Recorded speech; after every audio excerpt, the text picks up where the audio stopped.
કમળ ઉપર આ મંદિર બનાવવામાં આવ્યું હોય તેવી રીતે આખી ડિઝાઇન તૈયાર થઈ છે. તો આ છે મુખ્ય મંદિર ભગવાન સ્વામિનારાયણનું. અહીંયા એક મોટું ફૂડ ઝોન છે કે મિનિમમ ભાવ છે, એટલે કે વધારે પણ નથી ઓછા પણ નથી. આ છે 80 રૂપિયા વાળી થાળી. તો અહીંયા પાણી નથી, માત્ર ગાયો છે. ટ્રેન વિહારની જે પ્રદર્શન છે તેની ટિકિટ છે 20 રૂપિયા. અહીંયા બે પ્રકારના રૂમ છે, એક તો છે એસી અને એક નોન એસી. નમસ્કાર દોસ્તો, તો આજે હું આવી ગયો છું સુરેન્દ્રનગર જિલ્લાના પાટડીમાં આવેલા સુપ્રસિદ્ધ ભગવાન સ્વામિનારાયણના મંદિર વર્ણિન્દ્ર ધામની મુલાકાતે. મારી પાછળ છે મુખ્ય મંદિર. તો આજના વિડીયોમાં આખું મંદિર હું તમને ફેરવીશ, સાથે જ અહીંયા ભાવિકોને રહેવાની કેવી વ્યવસ્થા છે, અહીંયા જમવાની કેવી વ્યવસ્થા છે, અહીંયા જોવાલાયક કઈ કઈ જગ્યાઓ છે, આ ઉપરાંત અહીંયા બીજી કઈ કઈ વસ્તુઓ છે, તમામ બાબતો આ વિડીયોમાં હું તમને જણાવવાનો છું. તો આ વિડીયોને ધ્યાનથી જોજો. આ ખૂબ જ સુંદર મજાની જગ્યા છે અને દરેક ભાવિકે એક વખત તો અહીં આવવું જ જોઈએ. તો ચાલો શરૂ કરીએ વર્ણિન્દ્ર ધામ પાટડીનો આ વિડીયો. દોસ્તો, તો અત્યારે આપણે આવી ગયા છીએ વર્ણિન્દ્ર ધામ પાટડી જે મંદિર છે તેના મુખ્ય ગેટ પાસે. સામે જે દેખાય છે તે છે મુખ્ય ગેટ આ મંદિરનો.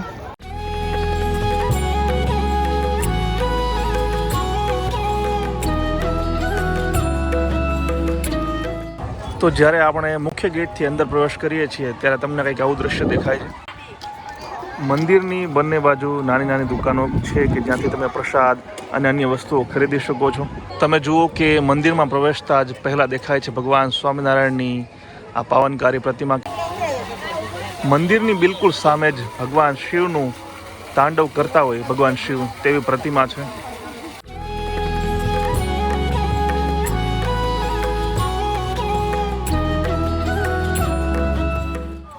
દોસ્તો, આ મંદિરનો 360 વ્યૂ તમને દેખાડું તો આ સામે દેખાય છે મુખ્ય મંદિર છે અને આખું પરિસર કંઈક આવું છે. તમે જુઓ સામે જે ગેટ દેખાય છે તે મુખ્ય ગેટ છે, ત્યાંથી અંદર આપણે આવવાનું છે.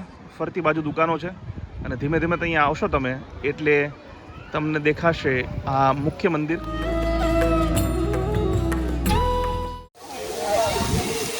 દોસ્તો, મંદિરની સામે તમે જુઓ કે નાના અમથા કુંડનું નિર્માણ કરવામાં આવ્યું છે કે જ્યાં ભગવાન સ્વામિનારાયણની એક સુંદર મજાની પ્રતિમા છે અને ફુવારાઓ પણ ચાલુ છે. જુઓ તમે, દ્રશ્ય પણ સુંદર છે. મંદિરની એકદમ આગળની સાઈડમાં જ છે.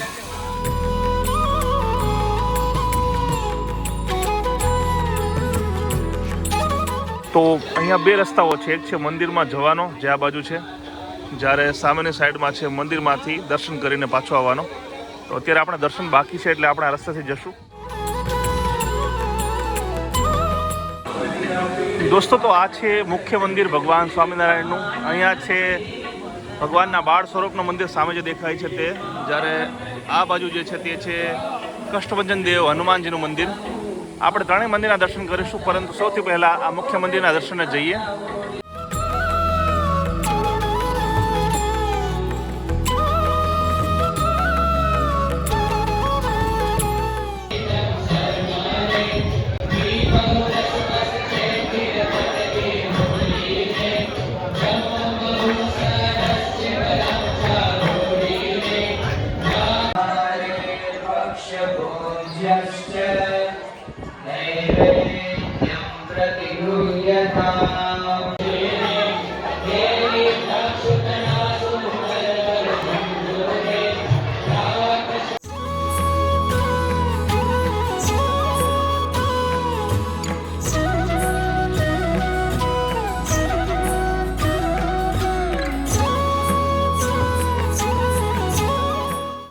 તો મુખ્ય મંદિરના આપણે દર્શન કરી લીધા છે. હવે એ મંદિરની પ્રદક્ષિણા પણ કરી લઈએ.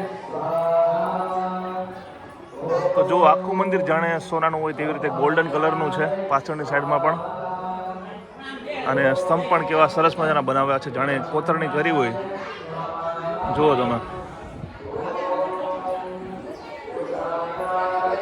અત્યારે આપણે મુખ્ય મંદિર જે છે તેની પ્રદક્ષિણા કરી રહ્યા છીએ.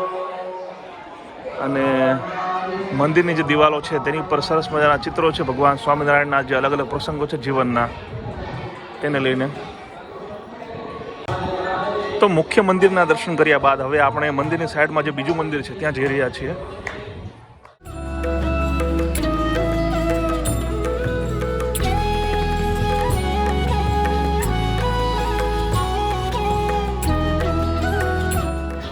તો જે આ મંદિર છે તે ભગવાનના બાળ સ્વરૂપનું મંદિર છે. અહીંયા ભગવાન પારણે ઝૂલી રહ્યા છે અને અહીંયા પણ એક પ્રદક્ષિણા પથ છે કે જ્યાં તમે પ્રદક્ષિણા કરી શકો છો મુખ્ય મંદિરની.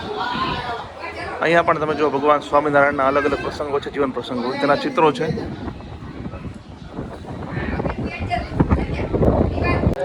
હવે આપણે જઈશું મુખ્ય મંદિરની બીજી સાઈડમાં આવેલા એક અન્ય મંદિરે.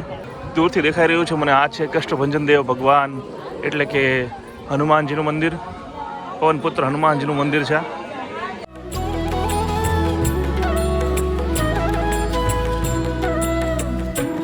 અહીંયાથી તમે પ્રસાદી પણ લઈ શકો છો, જેમ કે તેલ, સુખડી, લાડુ, શ્રીફળ, લોકેટ વગેરે. દોસ્તો ધ્યાનથી જોશો તો તમને ખબર પડશે કે જાણે કમળના ફૂલ ઉપર એટલે કે કમળ ઉપર આ મંદિર બનાવવામાં આવ્યું હોય તેવી રીતે આખી ડિઝાઇન તૈયાર થઈ છે. હાલમાં આ કુંડમાં પાણી નથી, અલગ વાત છે. જો પાણી નાખવામાં આવે તેવું લાગે જાણે કે એક તળાવ છે, તળાવમાં એક કમળ છે, એક કમળની પાંદડીઓ ઉપર આ વણિન્દ્ર ધામ પાટડીનું મંદિર બનાવવામાં આવ્યું હોય. સુંદર મજાની ડિઝાઇન આખી મંદિરની.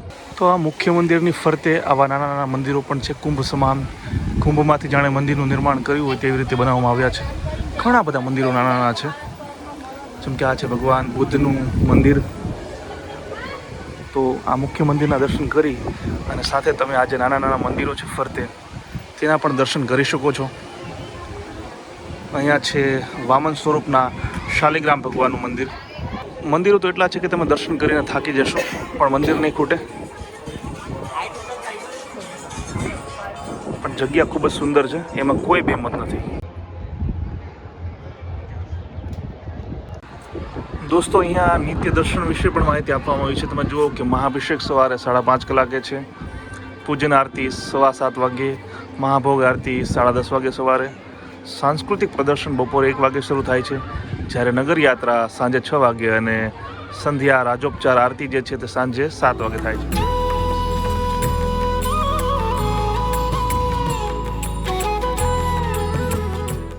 દોસ્તો અહીંયા એક મોટું ફૂડ ઝોન છે કે જ્યાં તમે તમારી પસંદગી મુજબનું ભોજન લઈ શકો છો. ભાવની વાત કરીએ તો તમે જુઓ આખું લિસ્ટ લગાડવામાં આવ્યું છે અહીંયા, જેમાં ચા પાણીથી લઈ અને મંચુરિયન, બોમ્બે ભેળ, ઢોસા, પાણીપુરી, ખીચડી કઢી, લગભગ મિનિમમ ભાવ છે, એટલે કે વધારે પણ નથી, ઓછા પણ નથી. અલગ અલગ સ્ટોલ છે, તમે ત્યાંથી પરચી લઈ અને અહીંયા બેસીને જમી શકો છો શાંતિથી. કંઈક આ મુજબનો ડોમ બનાવવામાં આવ્યો છે વિશાળ, કે જ્યાં ભાવિકોને ભોજન અને નાસ્તાની વ્યવસ્થા કરવામાં આવી છે. અહીંયા ખુરશીઓ તો નથી, થોડી ખુરશીઓ છે, બાકી લોકો મોટાભાગના લોકો નીચે બેસીને નાસ્તો કરી રહ્યા હતા. એટલે હજી આ જગ્યા જે છે તે વિકાસ થઈ રહી છે. જો તમે ગુજરાતી થાળી ખાવા માંગતા હો તો તે પણ અનલિમિટેડ છે, માત્ર 80 રૂપિયામાં. અને કઈ કઈ વસ્તુ હોય છે તે અહીંયા લખવામાં આવી છે.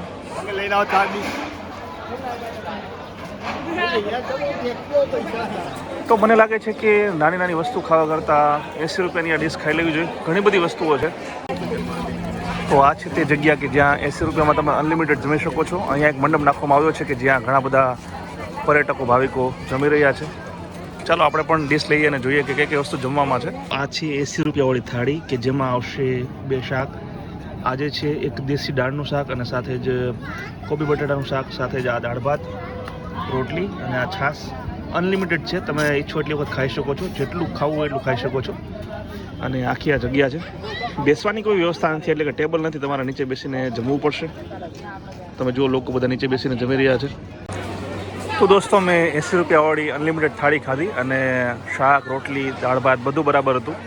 સાથે જો તમે મીઠાઈ ખાવા માગતા હોય તો અલગથી તમારે 20 રૂપિયા આપવા પડશે. બાકી 80 રૂપિયામાં મીઠાઈ નહીં આવે. ઓવરઓલ સ્વાદ સારો છે. મને લાગે છે કે અન્ય જે આચર કુચર વસ્તુ ખાવા કરતાં આ જે 80 રૂપિયાવાળી અનલિમિટેડ ગુજરાતી થાળી છે તે તમારે ટ્રાય કરવી જોઈએ. સ્વાદ બિલકુલ ઘર જેવો છે. અહીંયા તમે 108 ગૌમુખ ધારા માર્ગ એટલે કે મોક્ષ સ્નાનમના પણ દર્શન કરી શકો છો. તો ચાલો ત્યાં પણ જઈએ.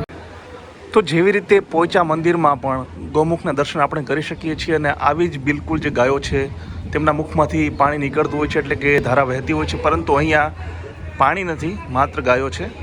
ચોક્કસ સમય અને મને લાગે છે કે પ્રસંગો પર આ જે મુખ છે ગૌમુખ તેમાંથી પાણીની ધારા વહેતી હશે, પરંતુ હાલમાં બંધ છે. દોસ્તો અહીંયા મંદિરના દર્શનની સાથે સાથે સ્વિમિંગ પુલ છે કે જેમાં એક વ્યક્તિની ટિકિટ છે 100 રૂપિયા. ટ્રેન વિહારની જે પ્રદર્શન છે તેની ટિકિટ છે 20 રૂપિયા અને મારુતિ નૌકા વિહારની ટિકિટ છે 50 રૂપિયા. તમે જુઓ અહીંયા નૌકા વિહારનું એક ચિત્ર રાખવામાં આવ્યું છે, એ મુજબ નૌકા વિહાર તમે કરી શકો છો. અહીંયા એક સ્વિમિંગ પુલ છે જ્યાં તમે સ્વિમિંગ કરી શકો છો. બાકી ટિકિટ તમારે અહીંયાથી લેવાની છે. આ મંદિર છે સામે અને મંદિરની બાજુમાં જ આ ટિકિટ માટેની વિન્ડો છે. દોસ્તો, દિલ્હી અને ગાંધીનગરમાં મંદિરમાં જે પ્રદર્શની થાય છે તેવી જ પ્રદર્શનનું આયોજન અહીંયા પણ થાય છે, જેની ટિકિટ એક વ્યક્તિની 150 રૂપિયા છે. પરંતુ ફેસ્ટિવલ સ્પેશિયલ અત્યારે 120 રૂપિયા રાખવામાં આવ્યા છે આ દિવાળીના તહેવારોમાં. અને બાળકોની ટિકિટ છે 100 રૂપિયા. પ્રદર્શનની માટે તમારે ફાળવવો પડશે 1.5 કલાક, કારણ કે પ્રદર્શનની જોવામાં 1.5 કલાક થશે. મારી પાસે એટલો સમય નથી હાલમાં, એટલે હું પ્રદર્શની જોવા નથી જતો. પરંતુ તમે જુઓ કે અહીંયા એના ચિત્રો લગાડેલા છે, જેના ઉપરથી તમને આઈડિયા આવી જશે કે પ્રદર્શનીમાં અંદર શું શું હોય છે. જગ્યાના લોકેશનની વાત કરીએ તો આ મંદિર સુરેન્દ્રનગર જિલ્લામાં આવેલું છે. જો તમે અમદાવાદથી આવતા હશો તો અમદાવાદથી વાયા સાણંદ અને વિરમગામ થઈને 110 કિલોમીટરનું અંતર થશે. અને રાજકોટથી જો તમે અહીંયા આવતા હશો તો રાજકોટથી આ મંદિર અંદાજે 170 કિલોમીટરના અંતરે આવશે. મૂળ રૂપે તમારે સૌથી પહેલાં પાટડી ગામ આવવાનું છે અને પાટડી ગામથી અંદાજે 3 કિલોમીટરના અંતરે આ મંદિર આવેલું છે. દોસ્તો, રહેવાની વાત કરીએ તો અહીંયા છે યાત્રિક ભુવન કાર્યાલય, જ્યાં મેં સંપર્ક કર્યો એ લોકોનો. અને મને જાણવા મળ્યું કે અહીંયા 2 પ્રકારના રૂમ છે, એક તો છે એસી અને એક નોન એસી. એસીનું ભાડું છે એક દિવસનું 1500 રૂપિયા, જ્યારે નોન એસીના 1000 રૂપિયા છે. ડોર્મેટરીની હાલમાં કોઈ વ્યવસ્થા નથી, એટલે કે કોમન હોલની કોઈ વ્યવસ્થા નથી. માત્ર એસી અને નોન એસી રૂમ છે અને ઓનલાઈન બુકિંગ નથી થતું, માત્ર ટેલિફોનિક અથવા તો અહીં આવીને તમે બુકિંગ કરી શકો છો. જો આ જગ્યાના ફોન નંબરની વાત કરીએ તો ફોન નંબર આ છે, નીચે જે તમને દેખાતો હશે 8635000330 જે છે એ એમનો નંબર છે. તમે આ નંબર નોંધી લેશો અને જો તમે અહીંયા આવવા માગતા હોય અને રૂમ બુક કરાવવા માગતા હોય તો એડવાન્સમાં બુક કરાવી શકો છો. બાકી ઓનલાઈન બુકિંગ નથી થતું. તો દોસ્તો, મને આશા છે કે પાટડી ગામના વર્ણિન્દ્ર ધામ મંદિરનો આ વિડીયો તમને જરૂર પસંદ આવ્યો હશે. જો પસંદ આવ્યો હોય તો વિડીયોને લાઇક કરો, શેર કરો, કોમેન્ટ કરો. તમારા કોઈ સવાલ હોય તો તે પણ મને પૂછી શકો છો. સાથે જ આવા વિડીયો આગળ પણ જોવા માટે મારી આ યુટ્યુબ ચેનલને સબસ્ક્રાઈબ કરવાનું ભૂલશો નહીં. જય જય ગરવી ગુજરાત, જય હિન્દ.